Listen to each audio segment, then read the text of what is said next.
지금부터 2016 헌나 1 대통령 탄핵 사건에 대한 선고를 시작하겠습니다. 선고에 앞서 이 사건의 진행 경과에 관하여 말씀드리겠습니다.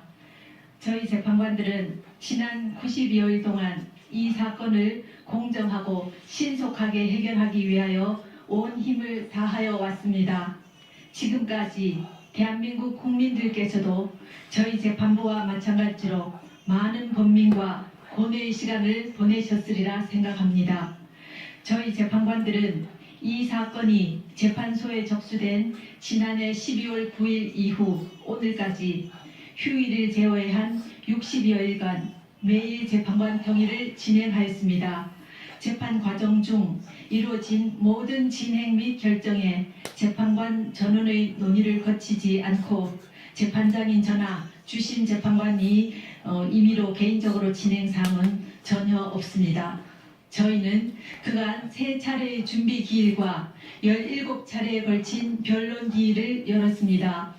그 과정에서 청구인 측 증거인 각 제174호증에 이르는 서증과 12명의 증인, 5건의 문서 송부 촉탁 결정 및 1건의 사실조회 결정, 피청구인 측 증거인 을 제60호증에 이르는 서증과 17명의 증인, 6건의 문서 송부 촉탁 결정 및 68건의 사실조회 결정을 통한 증거조사를 하였으며 소추위원과 양쪽 대리인들의 변론을 경청하였습니다.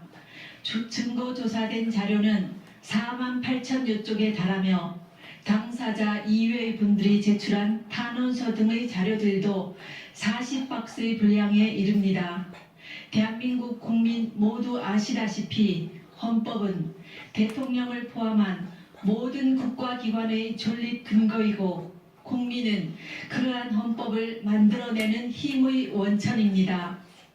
재판부는 이 점을 깊이 인식하면서 역사의 법정 앞에 서게 된 당사자의 심정으로 이 선고에 임하고자 합니다.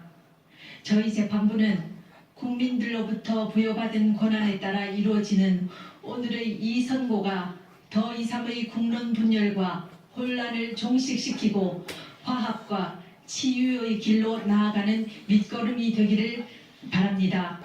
또한 어떠한 경우에도 헌법과 법치주의는 흔들려서는 안 될 우리 모두가 함께 지켜가야 할 가치라고 생각합니다. 지금부터 선고를 시작하겠습니다. 먼저 이 사건 탄핵 소추안의 가결 절차와 관련하여 흠결이 있는지 살펴보겠습니다. 소추 의결서에 기재된 소추 사실이 구체적으로 특정되지 아니하였다는 점에 대하여 보겠습니다. 헌법상 탄핵 소추 사유는 공무원이 그 직무 집행에서 헌법이나 법률을 위배한 사실이고 여기서 법률은 형사법에 한정되지 않습니다. 그리고 탄핵 결정은 대상자를 공직으로부터 파면하는 것이지 형사상 책임을 묻는 것은 아닙니다. 따라서 피청구인이 방어권을 행사할 수 있고 심판 대상을 확정할 수 있을 정도로 사실관계를 기재하면 됩니다. 이 사건 소추 의결서의 헌법 위배 행위 부분이 분명하게 유형별로 구분되지 않은 측면이 없지 않지만 법률 위배 행위 부분과 종합하여 보면 소추 사유를 특정할 수 있습니다. 다음으로 이 사건 탄핵 소추안을 의결할 당시 국회 법사위의 조사도 없이 공소장과 신문기사 정도만 증거로 제시되었다는 점에 대하여 보겠습니다. 국회의 의사 절차의 자율권은 권력 분립의 원칙상 존중되어야 합니다. 국회법에 의하더라도 탄핵 소추 발의 시 사유조사 여부는 국회의 재량으로 규정하고 있으므로 그 의결이 헌법이나 법률을 위배한 것이라고 볼 수 없습니다. 다음, 이 사건 소추 의결이 아무런 토론 없이 진행되었다는 점에 관하여 보겠습니다. 의결 당시 상황을 살펴보면 토론 없이 표결이 이루어진 것은 사실이지만 국회법상 반드시 토론을 거쳐야 한다는 규정은 없고 미리 찬성 또는 반대의 뜻을 국회의장에게 통지하고 토론할 수는 있습니다. 그런데 당시 토론을 희망한 의원은 한 사람도 없었으며 국회의장이 토론을 희망하는데 못하게 한 사실도 없었습니다. 탄핵 사유는 개별 사유별로 의결 절차를 거쳐야 함에도 여러 개 탄핵 사유 전체에 대하여 일괄하여 의결한 것은 위법하다는 점에 관하여 보겠습니다. 소추 사유가 여러 개 있을 경우 사유별로 표결할 것인지 여러 사유를 하나의 소추안으로 표결할 것인지는 소추안을 발의하는 국회의원의 자유로운 의사에 달린 것이고 표결 방법에 관한 어떠한 명문 규정도 없습니다. 8인 재판관에 의한 선고가 부인으로 구성된 재판부로부터 공정한 재판을 받을 권리를 침해하였다는 점에 관하여 살펴보겠습니다. 헌법재판소는 헌법상 9명의 재판관으로 구성되어 있습니다. 그런데 현실적으로 재판관의 공무상 출장이나 질병 또는 재판관 퇴임 이후 후임 재판관 임명까지 사이의 공백 등 여러 가지 사유로 일부 재판관이 재판에 관여할 수 없는 경우는 발생할 수밖에 없습니다. 헌법과 법률에서는 이러한 경우에 대비한 규정을 마련해 놓고 있습니다. 탄핵의 결정을 할 때에는 재판관 6인 이상의 찬성이 있어야 하고 재판관 7인 이상의 출석으로 사건을 심리한다고 규정하고 있습니다. 9명의 재판관이 모두 참석한 상태에서 재판을 할 수 있을 때까지 기다려야 한다는 주장은 헌재와 같이 대통령 권한대행이 헌법재판소장을 임명할 수 있는지 논란이 되고 있는 이러한 상황에서는 결국 심리를 하지 말라는 주장으로서 탄핵소추로 인한 대통령의 권한 정지 상태라는 헌정 위기 상황을 그대로 방치하는 결과가 됩니다. 8명의 재판관으로 이 사건을 심리하여 결정하는데 헌법과 법률상 아무런 문제가 없는 이상 헌법재판소로서는 헌정 위기 상황을 계속해서 방치할 수는 없습니다. 그렇다면 국회의 탄핵소추 가결 절차에 헌법이나 법률을 위배한 위법이 없으며 다른 적법 요건에 어떠한 흠결도 없습니다. 이제 탄핵 사유에 관하여 살펴보겠습니다. 우선 탄핵 사유별로 피청구인의 직무집행에 있어 헌법이나 법률을 위배하였는지 여부에 대해서 살펴보겠습니다. 공무원 임명권을 남용하여 직업공무원 제도의 본질을 침해하였다는 점에 대해서 보겠습니다.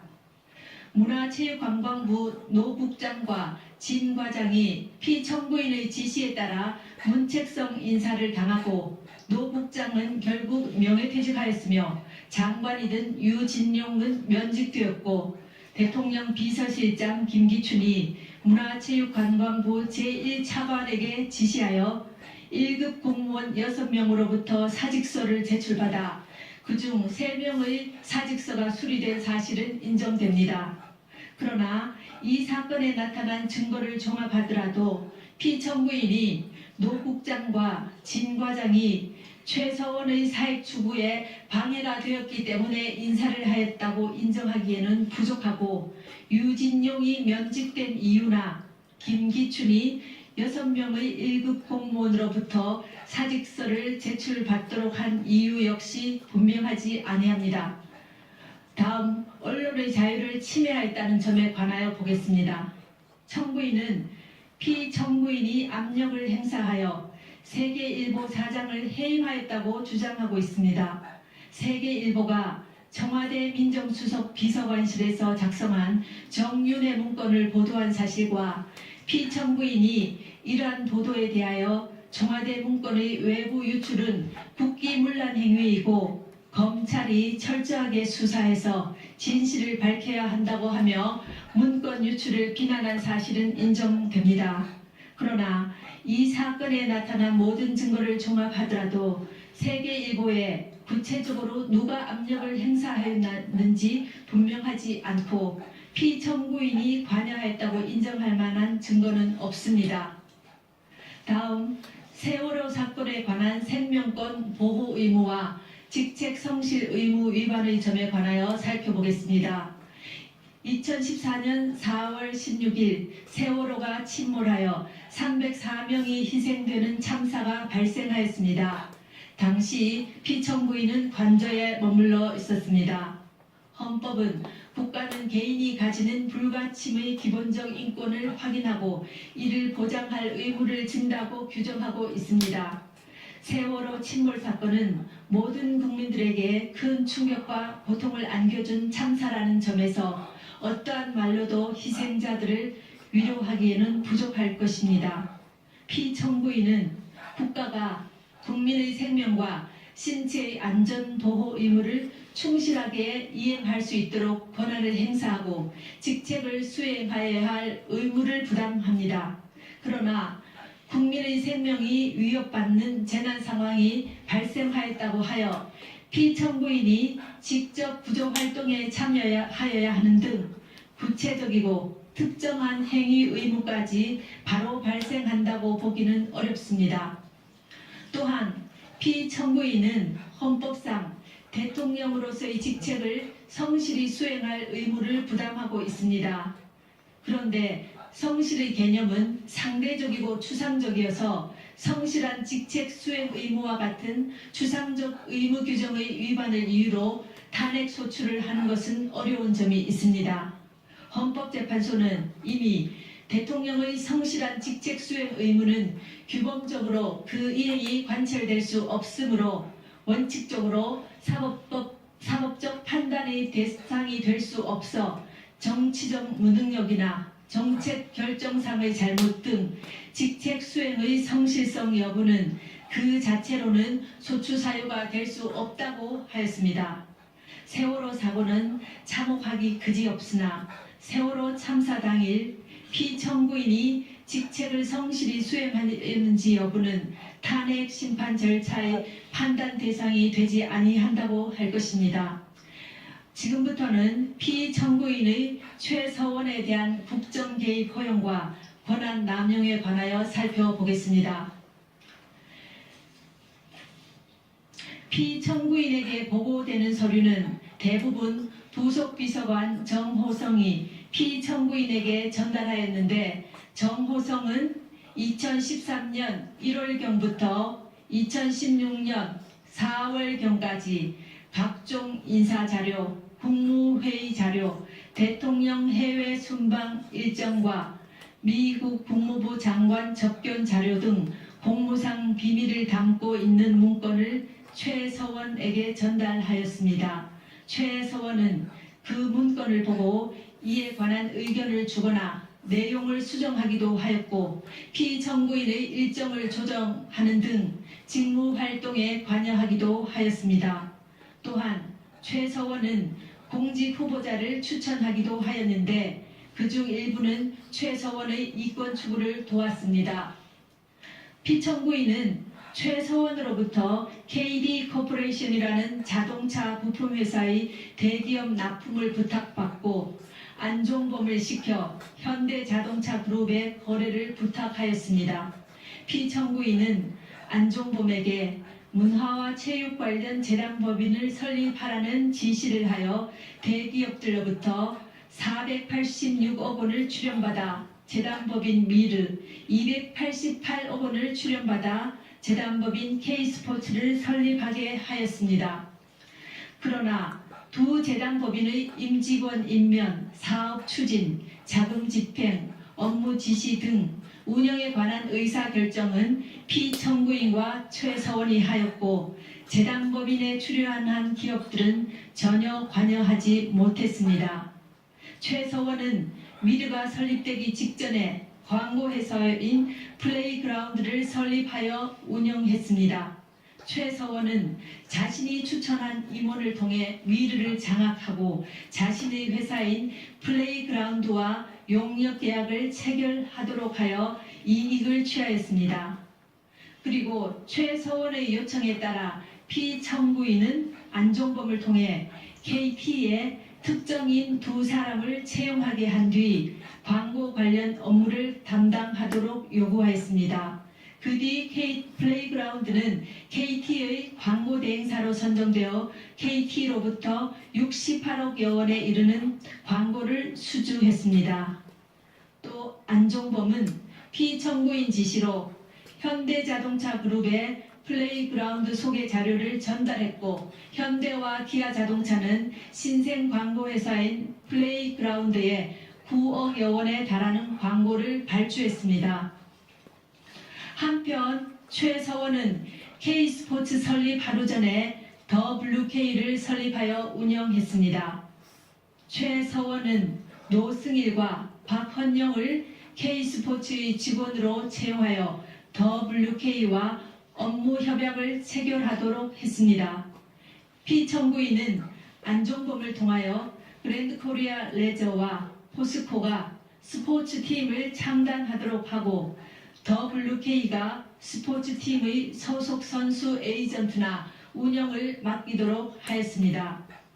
최서원은 문화체육관광부 제2차관 김종을 통해 지역 스포츠클럽 전면 개편에 대한 문화체육관광부 내부 문건을 전달받아 K스포츠가 이에 관여하여 WK가 이익을 취할 방안을 마련했습니다.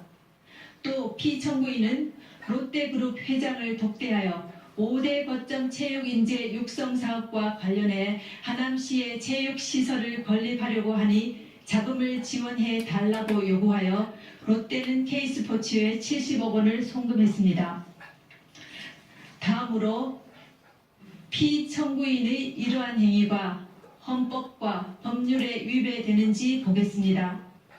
헌법은 공무원을 국민 전체에 대한 봉사자로 규정하여 공익의 실현 의무를 천명하고 있고, 이 의무는 국가공무원법과 공직자윤리법 등을 통해 구체화되고 있습니다. 피청구인의 행위는 최서원의 이익을 위해 대통령의 지위와 권한을 남용한 것으로서 공정한 직무 수행이라고 할 수 없으며, 헌법과 국가공무원법, 공직자윤리법 등을 위배한 것입니다. 또한 재단법인 미르와 K스포츠의 설립, 최서원의 이권 개입에 직간접적으로 도움을 준 피청구인의 행위는 기업의 재산권을 침해하였을 뿐만 아니라 기업 경영의 자유를 침해한 것입니다. 그리고 피청구인의 지시 또는 방치에 따라 직무상 비밀에 해당하는 많은 문건이 최서원에게 유출된 점은 국가공무원법의 비밀 엄수 의무를 위배한 것입니다. 지금까지 살펴본 피청구인의 법 위반 행위가 피청구인을 파면할 만큼 중대한 것인지에 관하여 보겠습니다. 대통령은 헌법과 법률에 따라 권한을 행사해야 함은 물론 공무 수행은 투명하게 공개하여 국민의 평가를 받아야 합니다. 그런데 피청구인은 최서원의 국정 개입 사실을 철저히 숨겼고, 그에 관한 의혹이 제기될 때마다 이를 부인하며 오히려 의혹 제기를 비난하였습니다. 이로 인해 국회 등 헌법기관에 의한 견제나 언론에 의한 감시 장치가 제대로 작동될 수 없었습니다.